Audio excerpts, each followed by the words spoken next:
forged on the gridiron in September. Perfected in the magic of March. For the fans who love the crunch of the pads, prefer a dunk, and expect nothing but the best. It's Bigger 10. Here's Steve Dace. And welcome to this week's episode of Bigger 10. As you just heard, I am Steve Dace alongside my co-host, but never partner, the one and only Aaron McIntyre. And Aaron, one of these weeks, we are going to get to just talk ball. No. One of these weeks. No. I don't believe it. Today is not yet going to be that week, unfortunately. No, it is insane. Friday especially.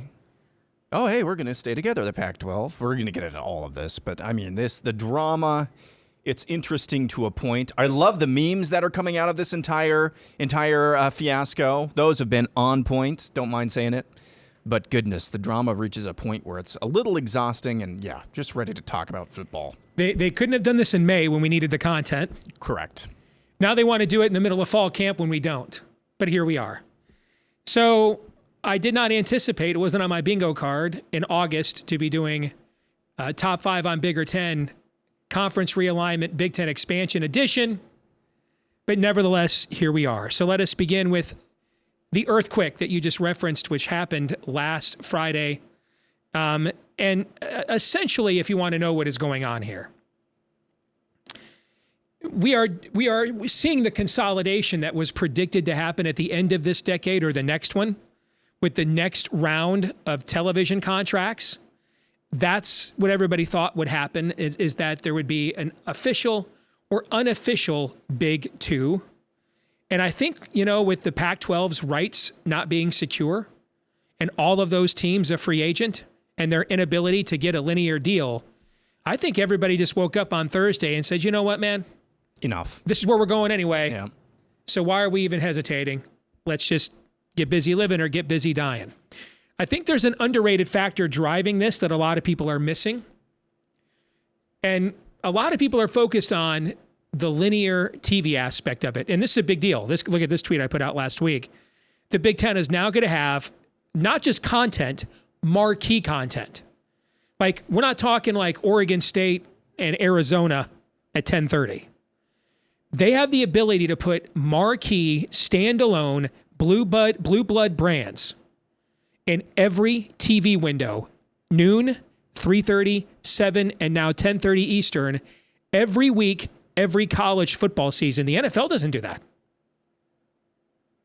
This is the only sporting property in the world, in America, that will be able to do this, Aaron. Every week, we can put USC at 10:30, Oregon at 7, or even a Big Ten team at 7.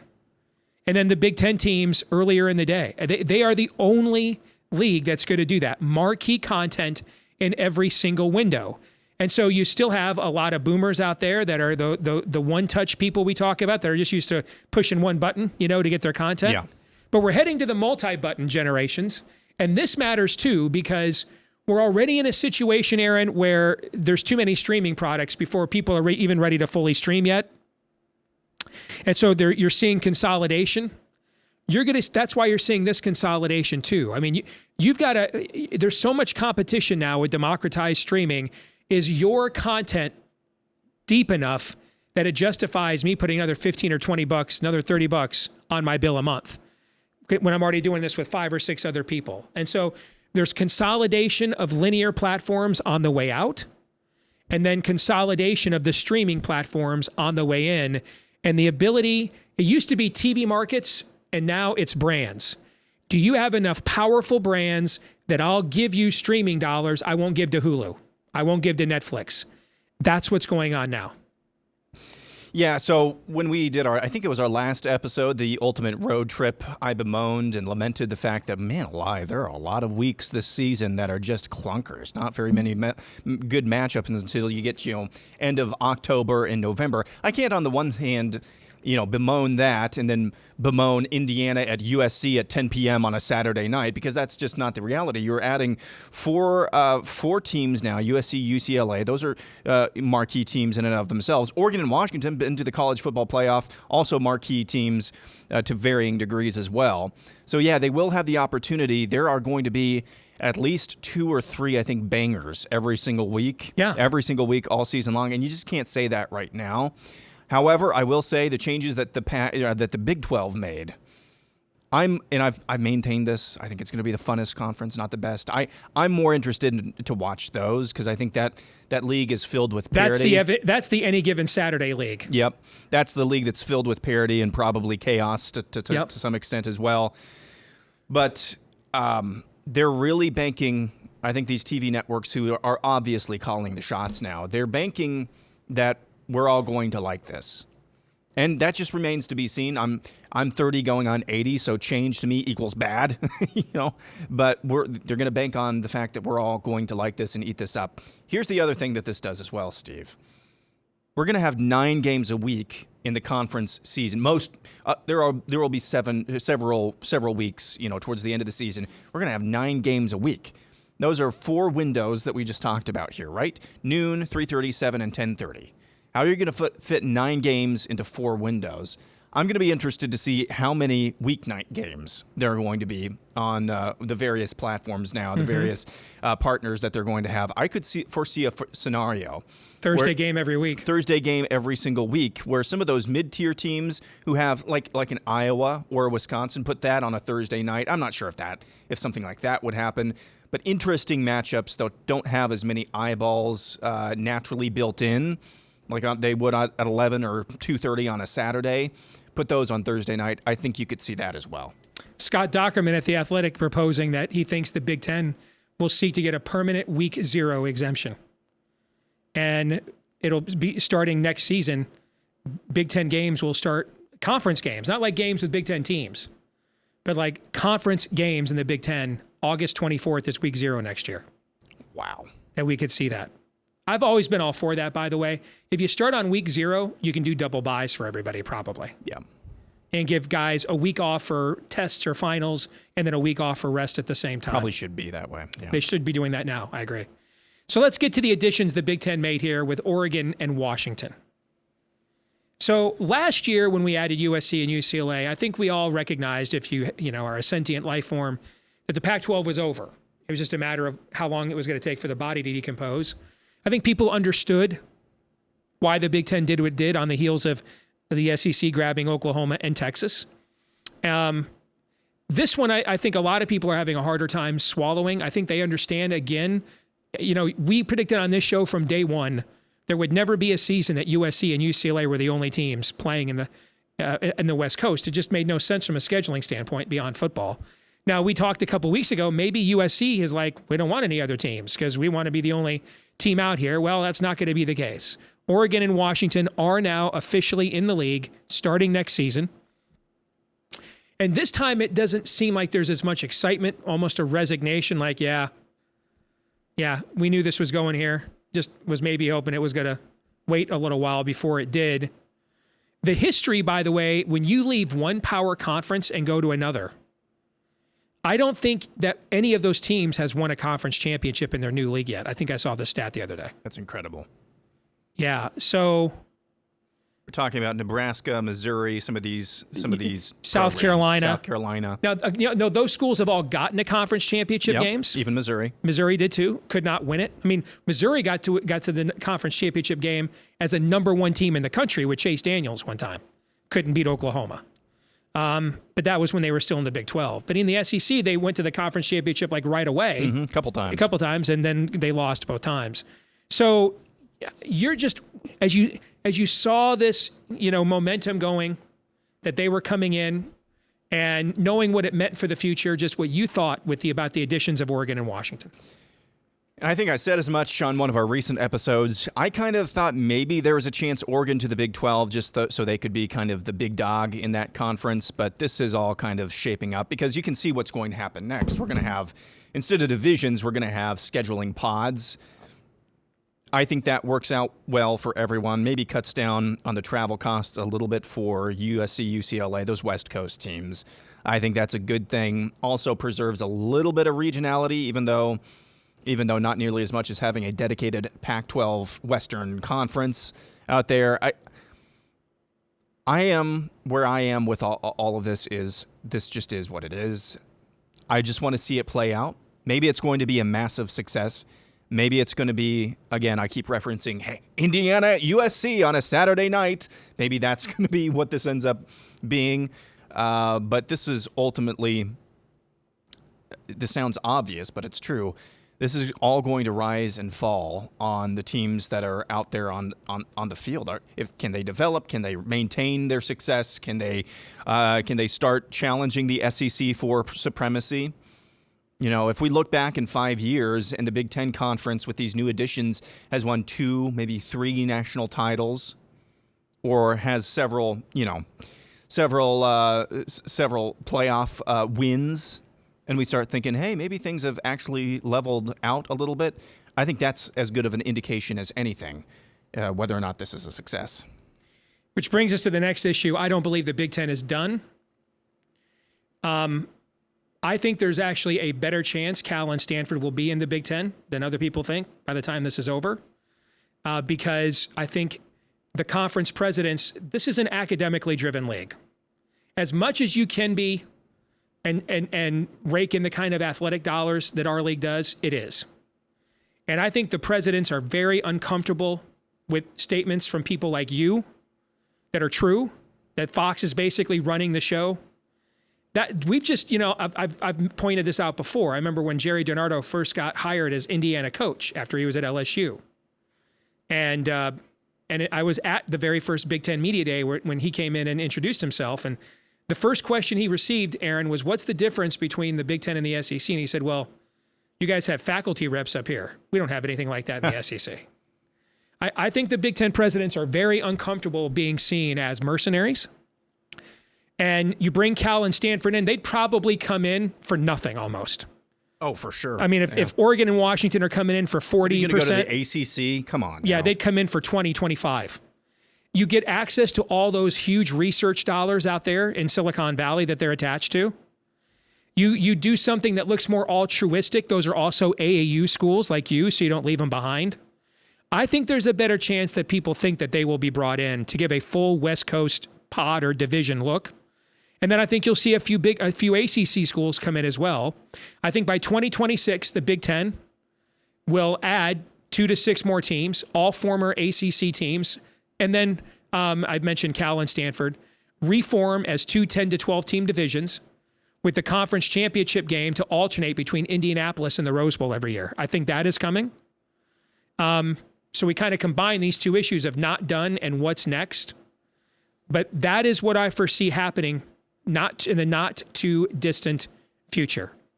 What say you? Yeah, largely. I mean, I think Notre Dame is going to hold out, and they're maybe the last team with independent leverage that can actually kind of dictate their own future to some degree. I think I would love to see them join the Big Ten. I don't know if, it came down to these Big Ten presidents, if it was adding Notre Dame and North Carolina versus Stanford and Cal. I don't know what that calculation would be. But yeah, I don't think they're done yet. Florida State is another one that's been rumored. I mean, not just rumored. I mean, their president is coming out and saying, yeah, we're trying to get out of here. I mean, they're going to leave for somewhere at some point in the very near future. I would surmise. So Miami was just admitted to the AAU. Yep. I think the Big Ten prefers Miami to Florida State. It's a more fertile recruiting region. Miami is in the AAU. People forget Florida State's a very highly rated academic school, by the way. But Miami is in the AAU. South Florida is a much more fertile recruiting region.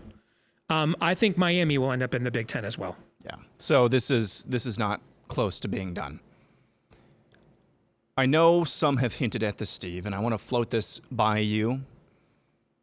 Just if for nothing else, you can say that I'm crazy or paranoid or a little bit of both. Where I see this potentially going really long term, and this is kind of a macro view of this. So Northwestern, How much is the team share now? Is it like $60, $70 million a year, something with a new deal? They get just as much TV money as Ohio State and Michigan do. Yeah. Northwestern, you're 0-12, 1-11 again. You don't really, you're somewhat, basketball, nobody, again, that's not the moneymaker. Maybe you're good in basketball, but that's not a moneymaker. What are you doing for us? Hey, we could give Notre Dame a slightly bigger share than on average, and then spread the rest of whatever they bring in around if we chuck you out. There's going to be, because of what I just said about the TV network, relegation. TV networks really calling the shots here, I could foresee there's going to be growing pressure. Vanderbilt, what are you doing here? Northwestern, what are you doing here? Okay, Vanderbilt and Northwestern. They came for the Vanderbilts. They came for the Northwesterns, and I said nothing. What happens in 6 years? When my team, Kirk Ferentz, retires, replacement coach isn't that great. They have a 4-8 season, 3-9 season. You find out the assistant sous chef on the team is racist, and Caden got mad at the new coach. Caden from the suburbs got mad at the new coach for making him run wind sprints for being late to practice. And then all of a sudden, Iowa, you're not in a big market. What are you doing for us? You see where I'm going here? Yeah, this is what happened to Washington. And then all of a sudden, Washington State has some underrated TV ratings, by the way. Yeah. But this is what just happened to Washington State, Oregon State, Cal, and Stanford. And then all of a sudden, Iowa, what are you doing here for us? I think the great irony here, so there are eyeballs in this market, nowhere close to what there are in other markets. I understand that. I could foresee a scenario where, it's true relegation, and all of a sudden, we're back to when I was growing up. I'm not sure if it was necessarily when I was growing up, but like local cable, MC22 is doing Iowa games because they don't have a TV partner anymore. I could see this going from, we've talked about, this is a very regional sport, and then it went to nationalization via regionalization, and then we're going to go through relegation, which means localization, and then everybody, I think we're just going to go through this cycle again until this country ends, which could happen. We are de facto there now with what just happened to Washington State, Oregon State, Stanford, and Cal. Is it okay to talk some football? Let's do it. All right. We'll get more into fall camp here next week. But for now, what's your favorite fall camp storyline, scuttlebutt you've heard in our league so far? So I think what I'm most looking forward to is probably Big Ten Network bus days at Ohio State. I really want to see what Kyle McCord, the quarterback situation there. I think that's the big story, at least in my mind, to watch. I've watched bits and pieces of BTN bus days at Penn State. Everybody's super high on Drew Allar. But I want to see what Kyle McCord is made out of, what the scuttlebutt is with him. Again, I've said with the receiver room that they have, and they have had for quite a while, how good does your quarterback really need to be? Well, I think we're going to see how high their ceiling is with how good McCord can be. I think that's a pretty obvious statement, and this could be the difference. I mean, his position could be the difference between 9-3 and 11-1, because 9-3 is not out of the realm of possibility at all for Ohio State this year. So I'm recording them to block watch them. I've not watched any of them yet, but I have been saying all offseason, I think Drew Allar is maybe the most important player in our league this year. Because I think almost everywhere else, so Penn State is ready to step in and handle Michigan and Ohio State and make it a big three in the Big Ten East again. But you've heard me say, since you were a wee lass, you have heard me say you cannot hide your quarterback in college football. Okay, and so 5-star, number one pro-style quarterback in the country. Sean Clifford wasn't great, but he was the best they had for 6 damn years, okay?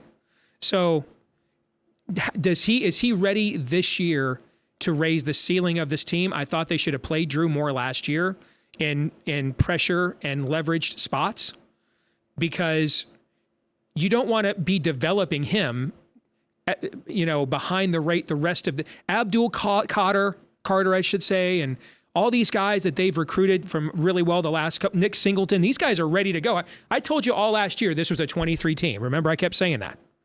So the rest of this team is ready. They're ready to go. But if your quarterback isn't, because he needs a year to develop to reach his potential, now you're kind of behind and off schedule. And so I think that's the most important storyline of any team because it may determine the impact of the playoffs. I mean, last year I had 2 Big Ten teams making the playoffs. This year I have 3. Because I'm assuming Aller out will be ready. But if he's not, and if he's just okay, like there's moments you're like, yeah, next year that guy's going to be great. Well, they kind of need him to be great this year because they have the team to be great this year. And so to me, that is, I think, the biggest thing that I have been waiting for all offseason in the Big Ten is that storyline. Yeah, I mean, it's not like he's coming in here green, though. I mean, he had an entire season as a backup, played a little bit. That type of experience is super invaluable. Now, I understand this is at the next level, but, Patrick Mahomes getting to sit behind somebody like Alex Smith for a year at Kansas City, I believe that really helped, him learn how to do the job. So I think just, you are on the bench, you're a backup, but I expect him to come in and be at the very least good, if not, competent. I expect a little bit more from that. So I expect him to be pretty good. Okay. When we come back, we'll play some Would You Rather right after this.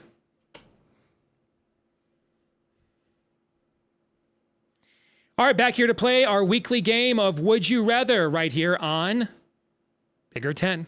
Aaron, I begin with you. Would you rather be starting Kyle McCord or Cade McNamara at quarterback this fall?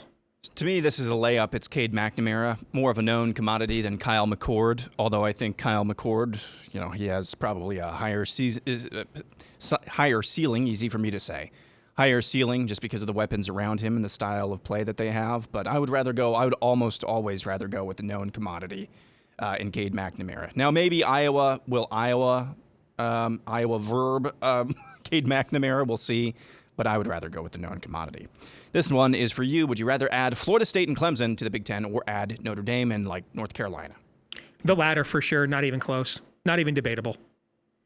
The power of that brand. Notre Dame and better cultural NC fits. State. Better cultural fits.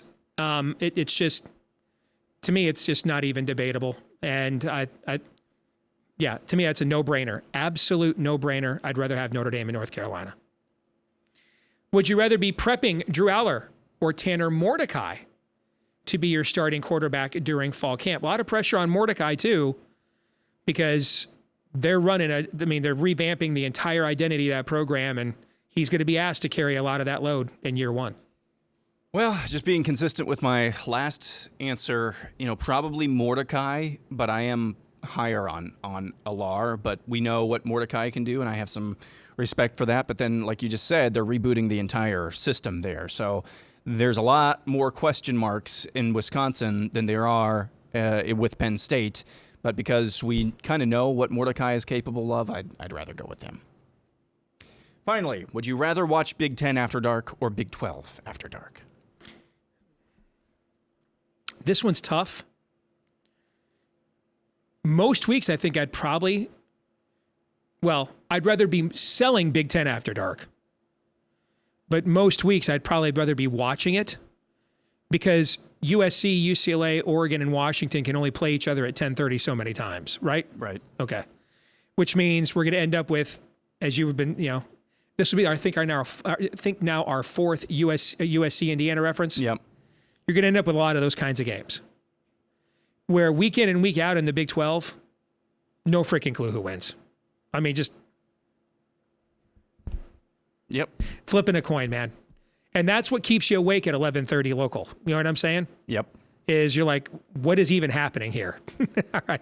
That kind of stuff. So, all right. That was good stuff. Let's come back. We'll wrap things up here when we do in a moment. This week's Twitter poll results, and Aaron, oh boy, I want to get your reaction to this. Look at how lopsided they were. Should the Big Ten go to 10 conference games with the additions of Oregon and Washington and more likely to come? I was stunned at how lopsided this was. 71% said no. 71% said yes. 29% said no. I thought it would be more even. Because if we go to 10 conference games, it gets harder for a lot more teams to get to bowl eligibility at that point. Your thoughts? Yeah, I voted for no because of that. Also, there are a lot of lower level football teams that rely on the big dogs to pay them to come get beat. I think that's good for the ecosystem of college football, but nobody cares about that right now. Bill Bender, you tweeted this out the other day. Didn't he have the proposition for the 10-game season and laid that all out? And the math. And every team if you stay at 18, it works. Every team has 3 permanent rivals, and then you would play a home and home with every other team once over the next 2 years. But again, the Borg's not staying on deck 16. Yeah. Why did I say 2026 earlier? Because, Aaron, that's when the next college football playoff contract begins. Yep. And they're going to want to have all these ducks in a row by then. Yeah. So if we were going to stay permanently at 18, I love Bill Bender's plan. I just don't believe we're going to be staying very long at 18. Yeah, so the math works a lot better with 10 games, 10-game conference schedule if we stay at 18. But yeah, if we go to 20, then we're going to be having this conversation all over again. Which brings us to our feedback of the week. Reese says, go to 12 games, totally screw Notre Dame, don't play them at all. I'm here for it. I like the way you think, Reese. So do I. had to quote the great Bo Schembechler, to hell with Notre Dame. The question is, if the Big Ten and the SEC say, we're making so much money playing each other, we're not sharing any of that money, you're out. Is there enough of a 12-game schedule to cobble together with whatever's outside of those leagues that NBC remains interested in Notre Dame? That's the question. Yeah. How much leverage do you actually have over Notre Dame? How much can you create? Yeah, and that would be the quality of the schedule. Like what we have right now is the Big Ten and the SEC are Coke or Pepsi, depending on your perspective which one they are. And the Big 12 is Dr. Pepper. It is never going to be Coke or Pepsi, but it will have enough audience in and of itself. And it's got exciting new flavors all the time. Dr. Pepper does, right? Yeah, I'll try that, Like no one goes to the movies and says, I'll take a Dr. Pepper. All right? You see, you'll take a Coke or a Pepsi. Yeah. Okay?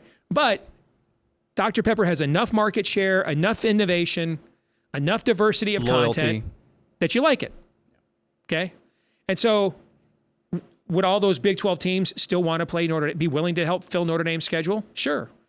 Whatever's left of the ACC would want to fill Notre Dame's schedule? Sure. The question is, if USC is not on that schedule, Michigan and Ohio State are not on that schedule, is that enough for NBC? I don't know the answer to that. I just want to state for the record, if my choices are Coke, Pepsi, or Dr. Pepper, I'm taking Dr. Pepper. Oh, it's the better drink for sure. I agree. Yeah, it is. All right, that'll do it for this week's Bigger 10. Don't forget to like, rate, subscribe, 5-star review, share, follow, etc. Do all those things to help us find more Big Ten fans just like you so that the algorithmic gods will smile benevolently upon thee. Thank you to all of you who have done those things. Let us know what you think about each episode right here in the comments section as well. In between episodes, you can find us hanging out on Twitter X, whatever the X it's called. At Bigger 10 is where you'll find us there, at Bigger 10. Until the next time here on Bigger 10, I'm Steve Deace for Aaron McIntyre. We'll see you there.